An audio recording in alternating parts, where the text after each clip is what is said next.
topical tips, we'll move on to the subject of winter protection. Now, it's actually Ian Bridget here who pretty much suggested that we deal with that today in the light of the two winters we've experienced.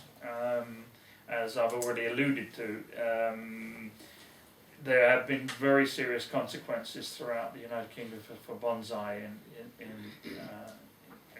in that weather pattern that we've seen. So, quickly recap on what happened, if you recall. I always forget where the years are. So if we would talk about last winter as 2010 and the winter before 2009, 2009, the first really severe winter we'd had for a long time, but it did at least come pretty much within the winter period.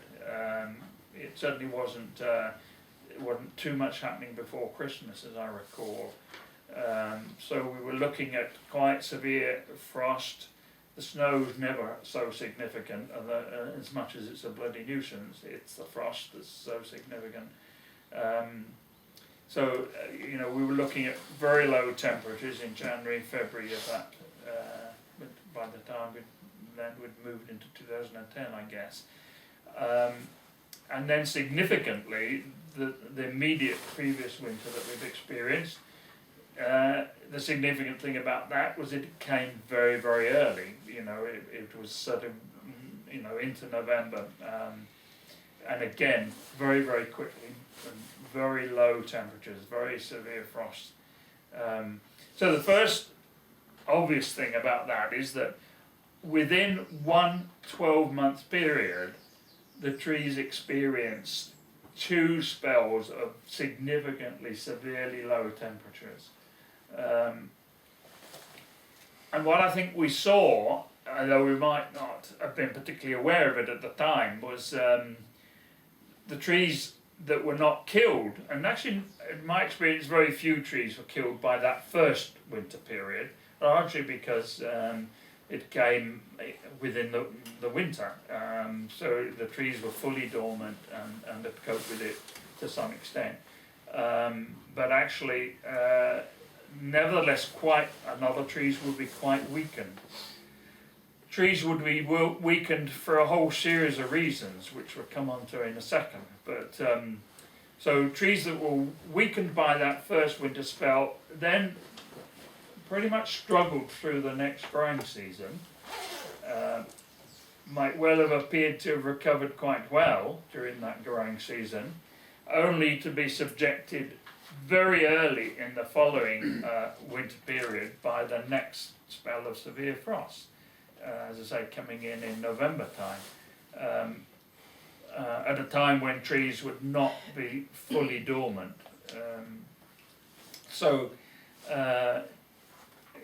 Trees that might normally cope with one spell of bad weather were weakened by two rapidly following spells of severe weather. Now there's quite a lot that we need to think about when we think about winter protection for our trees. The obvious thing is how you can provide some kind of winter protection. For most people, the best way is to put them in a cold greenhouse. Now, you know, I think for people who get into bonsai as a serious hobby, it's going to be pretty damn difficult to get very far with bonsai without having a greenhouse of some kind or a small polytunnel. Because, for instance, supposing we are into a spell of weather where we continue to get quite severe winters, and it's worth pointing out at this stage that there are plenty of people forecasting the coming winter to be as bad, if not worse, than the two we've just experienced. So that really needs thinking about. They're forecasting -20 this one. Yeah.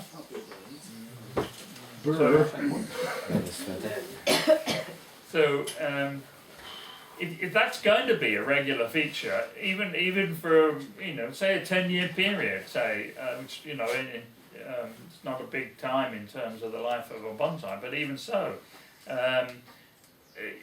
It means that without some kind of very convenient protection like a greenhouse, like a polytunnel, you're going to really struggle a bit with some species of bonsai. Again, come back to that in a second, that how we would look at the species.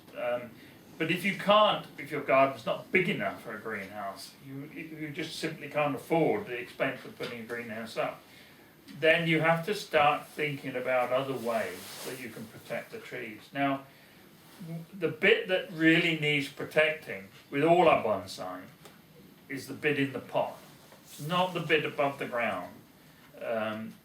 You know, even with the more vulnerable species, the most you're likely to see suffering from exposure to frost in the trunk and branch structure are, you know, a few small twigs. You're not likely, in the majority of cases, to see any significant threat to the overall life of the tree.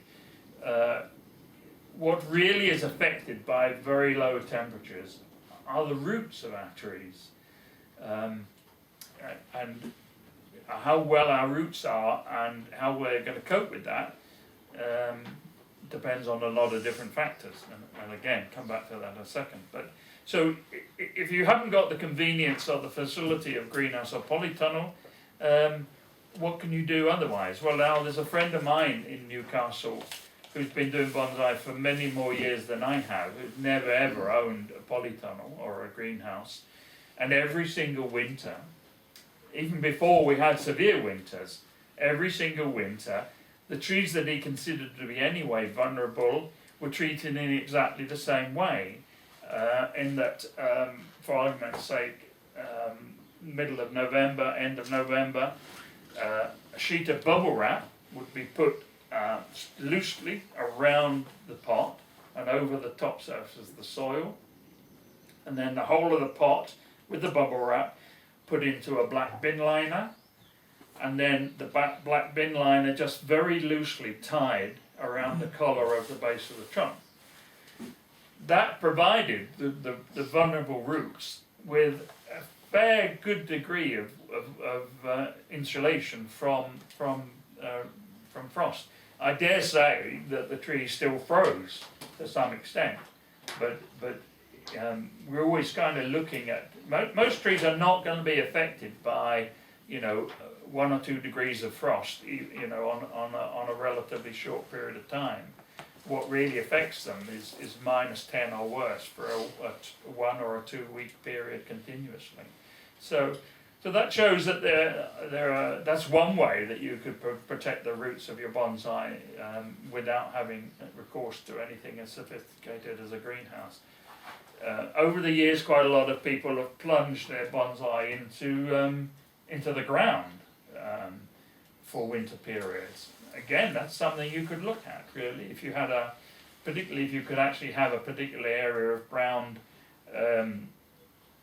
with a very light, well-insulating mix of, you know, soil and maybe even something like vermiculite, something that you could just put the trees in and then just generally cover them up with something that's going to provide some insulation. I mean, that's really what you're looking for. Some way or other of actually stopping the roots from really being affected by the very low temperatures. Now, when we try to assess which trees might need protection and which trees wouldn't, the most obvious thing to do is to start thinking about species. Now, this is where rules of thumb, and again, I'm pretty certain I've said this in times past, rules of thumb are just useless in bonsai because each individual tree is going to be different. Now, and I say this myself to people at the nursery, native species like Scots pine, I was going to say larch, because larch are not native, but they're pretty much you know, they're such a feature of our landscape and commercial forestry. They're a very familiar tree. Some of the junipers, they're trees that by and large we think of as perhaps not needing any winter protection. A lot of our coniferous species like that at the nursery got no winter protection through the 2 winters we were talking about, and have suffered no seriously bad ill effects as a result of that. But even that's not the whole story, because you could have 2 Scots pines in your bonsai collection, one of which is incredibly healthy and growing really well, and is likely to get through the worst winter that could be thrown at it within reason and not be bothered. But you could have a Scots pine which has suffered really badly from something. You know, maybe it got a really bad infestation of adeliges, that horrible little white. You may even have bought it. You might even bought your Scots pine coming with a really nasty You told me that was a good thing to have those red pines. It's a bit like snow in winter, that's it. So that tree's not going to be as strong as it ought to be, and not going to be so easy to, it's not going to be so well placed to withstand a really severe winter. Now again, do you remember I've said in the past, so much about what you're going to learn at the school is not do this and your trees will die. It's not that at all. It's actually do this and you'll get 10% better results. You'll get 20% better results. You'll get 30, maybe even get 50% better results. So, and this is the case. Your second Scots pine in your imaginary collection that's a bit weak. It might be weak for other reasons. It might be weak because you made a really rotten job of wiring it and shaping it, really stressed the tree and really weakened it. There are a number of ways that the tree may go into a winter period not as strong as it ought to be. Now that's a tree that you should think about giving some protection to. It's no good saying, well, oh, Peter Snart, he said, you don't need to protect Scots pine. You've got to seriously think about each individual tree and assess it on the basis of a number of different criteria. The species, how well it is, what sort of growing season has it had so far. Those are the sorts of things you need to think about. And actually, getting a tree through winter requires one basic thing, and as does actually everything we do in bonsai, it requires you to think about each as an individual tree as an individual. And that applies to everything we do, the shaping process, the repotting, everything. Look at every tree as an individual, make some sensible judgment, and if you're unsure for any reason, then ask somebody with more experience, like Ian, maybe even Philip. I don't know. So